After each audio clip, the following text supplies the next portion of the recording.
What's up guys? Day 14. Wala pa rin. Zero.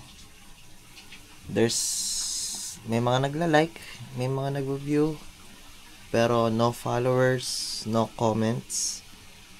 And ewan ko.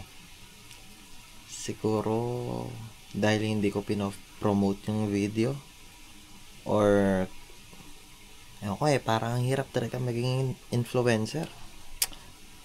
Pero I'll keep on trying. I'll keep on documenting the things that I want to do.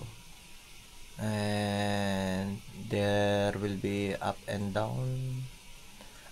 downs, which is the sad parts and the happy parts. But I hope na malampasan ko lahat and soon maging successful na vlogger tulad ni Kong TV. Yun lang. So, day 14, hanap kausap. Guys, like, comment, follow, and subscribe.